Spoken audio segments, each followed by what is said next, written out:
Hey sightseers, it's Sightseeing Sally and I'm with Marty, and today we're checking out another city that has an engineering marvel. Yes, and this particular city happens to be named after that engineering marvel. Well, at least it was at one point. That's right. The name has been changed. Of the engineering marvel, not the city. Let's go check it out. The city that we're talking about, the amazing, historic Boulder City. Known as the city that built Hoover Dam, Boulder City is a treasure trove of historic and interesting places. From up here, you can get a good view of how large the city has grown over the years. There's Lake Mead down over there.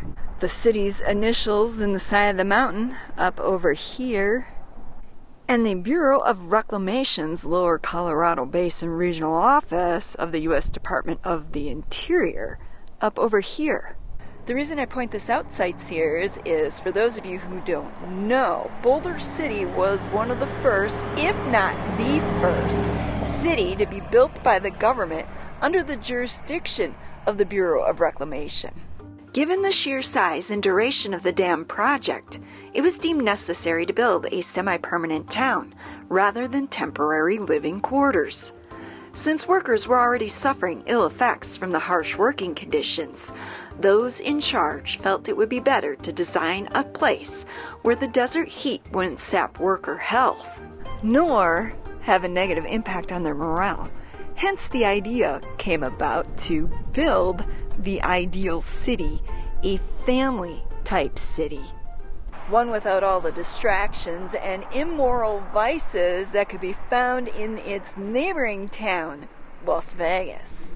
You know, the gambling, the drinking, the loose women.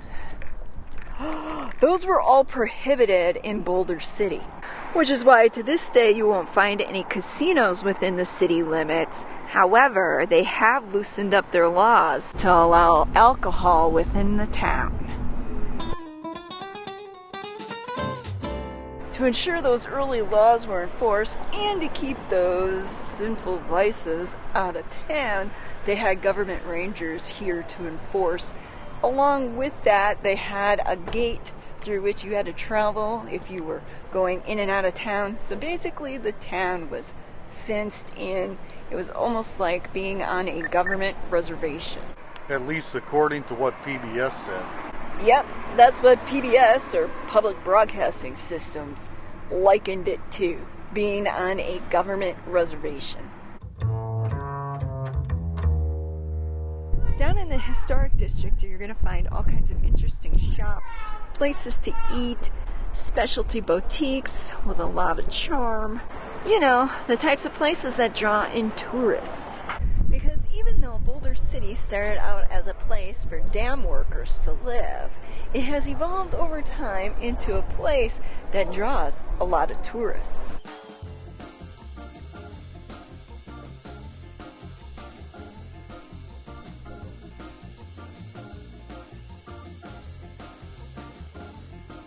Wow, they got all kinds of cool stuff in here. There's so much to look at. But don't just take my word for it. Come on down to Boulder City and check it out yourself. Oh look, it's the Hardy Boys. I wasn't a huge fan of the Hardy Boys, but I did read practically every Nancy Drew book out there. Flyback transformer and yoke tester. How many people know what that's for? You asking me? He's asking me. Sightseers, I don't know anything about that. It's for testing old CRT TVs, the computer board on it or the electronics board on it. I have no idea.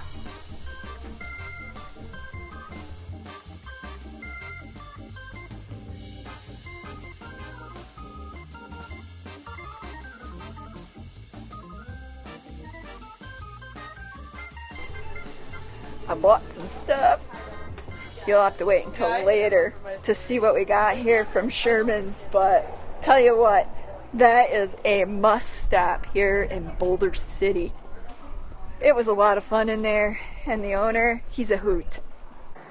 Looking at all the antiques and vintage items on display in the shops here, you gotta wonder how many of these artifacts came from people that lived here in Boulder City or even worked on the dam.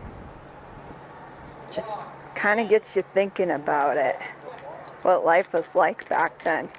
Oh look, there's even one of those little twin beds that you'd see in a miner shack. Fascinating. This one's called Goat Feathers Emporium. Sounds like an interesting place. Why don't we go on inside and check it out?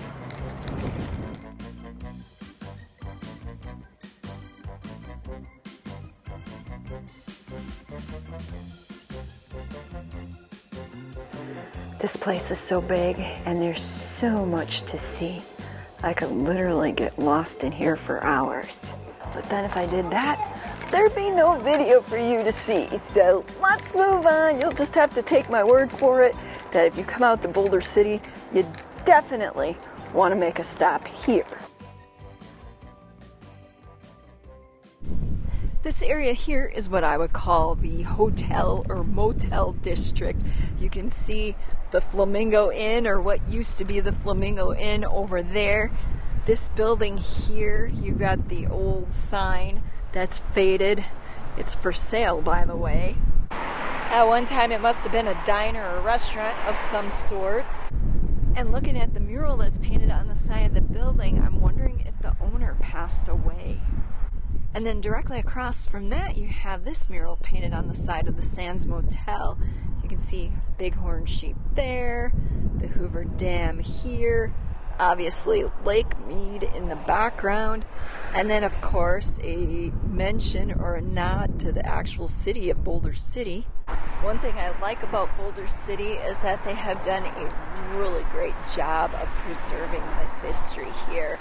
For instance, everywhere you look here in the motel district, you've got these old vintage neon signs for the restaurants, the motels themselves.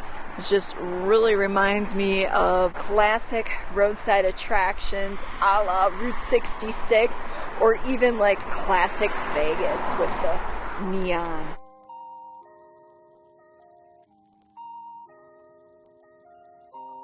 And it's all as pretty as a postcard. You've got the palm trees swinging in the breeze a little. You've got the bright blue skies, the vibrant colors all around. There's even a Marty hanging out in the background. I'm sure he was scoping out this classic gas station. Now, if this place is for sale, this would be our winter home. He jokes, but I don't think he realizes that in the time that we've been exploring Boulder City, I've totally fallen in love with the town, and I could totally see myself retiring here someday if I ever make it big on YouTube. Then again, if I don't, we can always hook up the trailer, drag it out somewhere in the middle of nowhere. I could live out the rest of my days there. Anyways, moving on, I just want to point out across the street is the Southwest Diner Restaurant. Check out the really cool sign with the old light bulbs. And then a little farther down is the classic neon of the El Rancho Boulder Motel. Of course, these aren't the only places you'll find on this street heading into Boulder City's historic district. If you prefer to stay in something a little bit more modern, there's the Best Western. Or you can grab a bite at Max's, located at the Oasis. One thing that's noticeably striking about Boulder City is its layout. You can see here that Boulder City was originally designed in the shape of a triangle. And if we slide this little lever here, we can see how it compares to modern times. This, of course, was done intentionally because, as I mentioned earlier, the government wanted to provide a place for its workers where they could get respite from the harsh and intense working conditions on the dam. As a result, the town's early residents were required to plant lawns by seed, put in shrubs, trees, flowers, things that would create a desert oasis. If you didn't, you were subject to get fined. As you can see, that's no longer necessary, and some residents even have put in artificial turf, which surprisingly looks amazingly real. Just think, Marty, of all the time saved.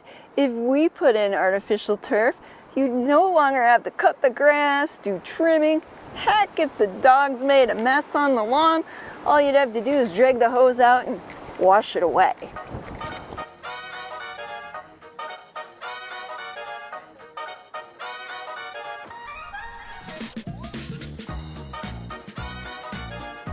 Another interesting thing about Boulder City is that as you walk through, it's a historic district. You're going to look around and discover some amazing sculptures, artwork, and murals that have been painted.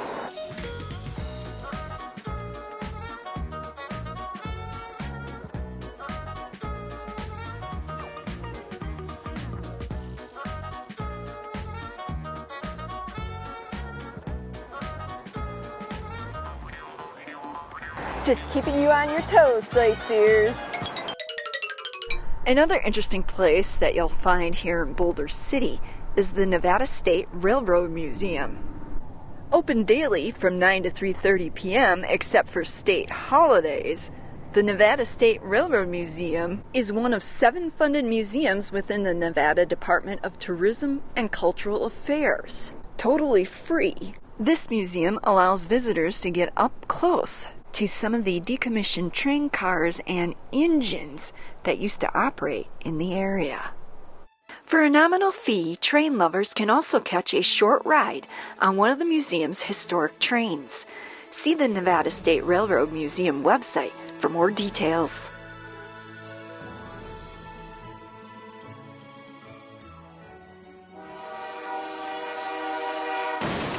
They even have Locomotive 231, a regular that operated on Amtrak's Desert Wind, going between Los Angeles, Las Vegas, and Salt Lake City. For a more in-depth look at these trains and cars, head on over to Meandering Marty's channel. There you'll find a video talking about them. But don't head over there too soon. There's still plenty more to see here with me. You can watch his video after this one. Here's something, sightseers, I think you'll find interesting, as long as I can get up these steps without falling. But in here you'll find the old railway post office where they did the mail en route. The railway post office, or RPO as it was commonly called, was an official U.S. post office that was set up on a train that had mail clerks here sorting the mail en route, and that way it sped up delivery. It was quite the system, and the RPO was off limits to anyone other than a U.S. postal worker. I wonder what these were for. Just kidding. Actually, they make me want to swing around and go, all aboard! And on my serious face, because some people don't like it when I clown around too much. Anyways, one other thing, or 2 other things I want to point out in this car before moving on, because Marty, if you didn't realize, was filming for his own channel, and I don't want to steal from his thunder, but I wanted to point out that they've got this here, faucet for water, I assume, and look here, they still have the old privy from earlier days. I guess they call it the hopper in train speak.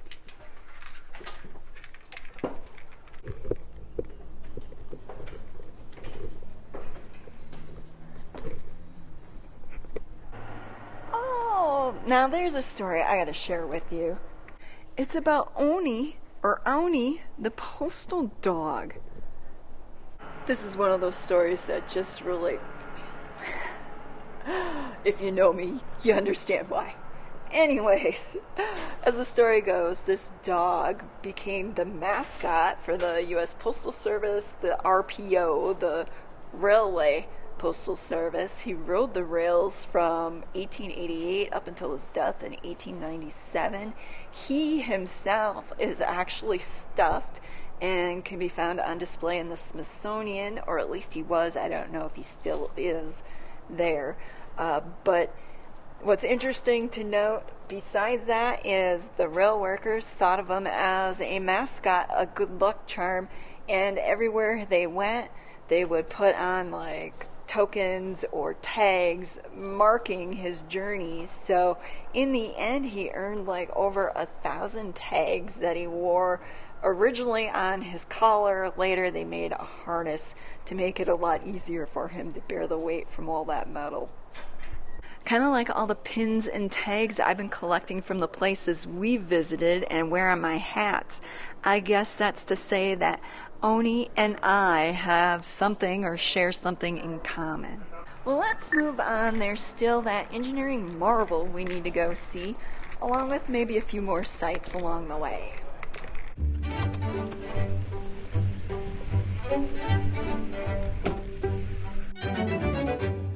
We've made it over to Bootleg Canyon Recreation Area, and yes, like the name suggests, bootlegging played a part in its history. Originally, the Native Americans used this canyon for shelter and also hunting. They hunted in this area. Then, a century ago or so, they were mining gold in these parts. Then, when the Depression hit and people were flocking to this area to work on the dam, and as I mentioned earlier, Boulder City was kept free and clear of any of the vices that were going on in Las Vegas. Well, over here in the canyon is where a bunch of bootleggers hung out, you know, riffraff, and this is where they would make their alcohol and, you know, hide out from law enforcement and probably conduct other illegal activities that we just don't want to say in polite conversation. Now, as you can see, they have some really nice trails here. This one here in front of us is the one that loops all around the river mountains. It connects the city of Henderson with Boulder City. It actually goes through the Lake Mead Recreation Area. You can hike it, bike it, and even in some areas ride your horse on it. Basically, it's a 34-mile trail that links the Valley of Las Vegas to the shores of Lake Mead.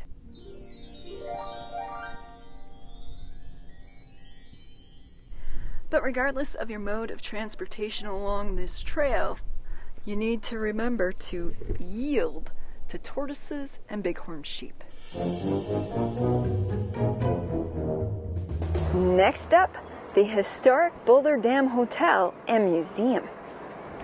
Opened since 1933, the hotel is located in Cardenas Plaza, now known today as Hotel Plaza, one of the city's 3 original downtown squares. For those of you interested in learning more about the building of the dam and what life was like in those early days, you'll want to come and check out the historic Boulder Dam Hotel, where they have a museum dedicated to the building of the dam. Here you'll find a short film talking about the building of the dam, along with displays showing what life was like back then.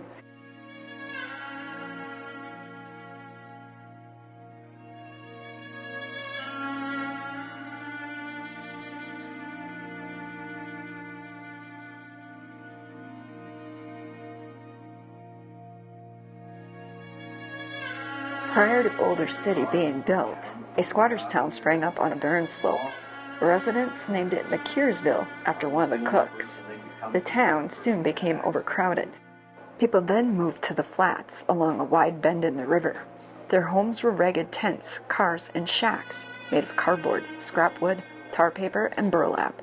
The settlement was named Williamsville after U.S. Marshal Claude Williams, but everyone called it Ragtown. For a lot of folks hoping to gain a better life, it was a grim time. However, things soon improved once the government built Boulder City.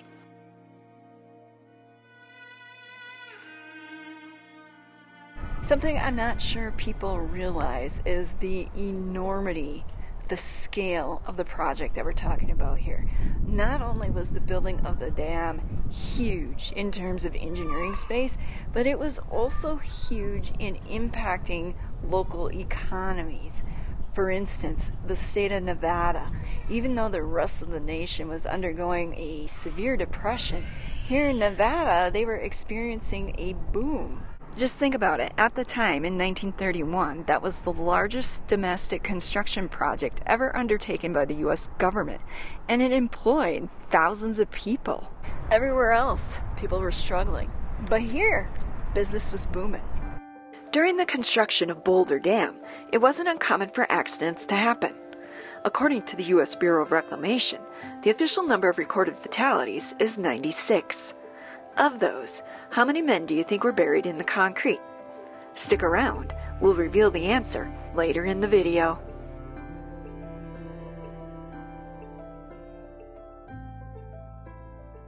But the best place to catch up on the town gossip is a recreation hall, packed with pool tables, card games, and snack bars just for us men. Well, that was interesting. Let's move on because I know some of you came here strictly to see that engineering marvel known as the Hoover Dam.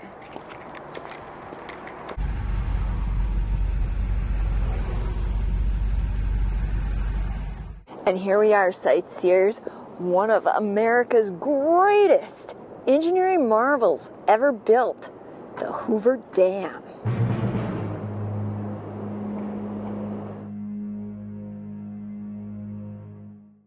Can you imagine the amount of power that thing produces? On average, the Hoover Dam produces 4 billion kilowatt hours of power per year, enough to meet the needs of about 1.3 million people. To lose that would put a huge strain on the U.S. power grid. I must say, the views from up here are spectacular. I have never seen anything quite like this. So in my observations, like me, I'm always looking around. If you look over here, you can see a big crane that stretches her tramway all the way from one side to the other. I'd be willing to bet that when they need to haul anything in and out of there, that's what that's for. And I would be willing to bet that operators, I bet you that's the operator's booth over there hanging off that little ledge, that brownish little booth, just adjacent to the power tower there. I imagine some of you are quite curious to see how far Lake Mead is down. We're going to head over where you can get a rather great view of that from here.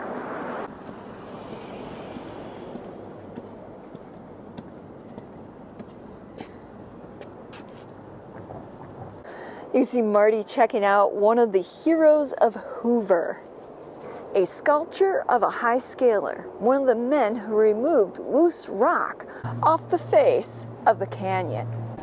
If you look out, you can see where the rocks are all white. That's the famous bathtub ring that they talk about. It just kind of wraps around here. And then if you look on these intake towers, you can kind of see, if we look in close, where the degradation from all the water over the years. And then if we look down, you can see how far down the water is.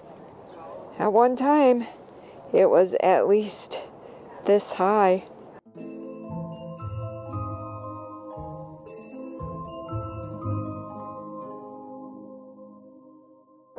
Now here's something to think about, sightseers. The last time the waters of the Colorado River flowed through this spillway was in 1983. And to put that into perspective, in 1983, I was only 11 years old. Talk about a long time ago. Now I know Marty's got a story to share about the last time he was here. Marty, can you share the story of when the last time you were here? Last time I was here and looked at this, the water was actually, it was a windy day like this. The water was so high it was actually splashing over the spillway. But I believe at the time, if you looked over there, the spillway, the gates were down, so it was only like making it up 2 or 3 feet to go over the top. But I did see the water running down into the spillways, so I did see it full. And the answer as to who's buried in the Hoover Dam is no one. Contrary to what some may think, there wasn't anyone buried alive during the cement-making portion of the dam. Safety precautions were taken so nobody would be buried alive by the cement. There is, however, a dog that's buried here at the dam. That's right, the construction crew had basically adopted a stray dog, a puppy who came into their camp, and he's buried here, right in this spot. To put it mildly, this is no ordinary tale about a stray dog. Rather, it's about the sad demise of man's best friend. The dog, who by now was a popular member of the work crew, lost his life the day he crawled under one of the trucks to take a nap. Unaware the dam's beloved mascot was sleeping there, a worker got in and drove over the dog. Devastated by the loss of their furry friend, workers jackhammered a tomb for him in the rock, openly crying in the process. Oh, my heart. What a way to meet your end. Poor little guy. Didn't even have a name. They didn't have a name for him, at least not that I'm aware of anyways. And there you go, sightseers. Now you know there aren't any people buried in the dam, but there is a damn dog.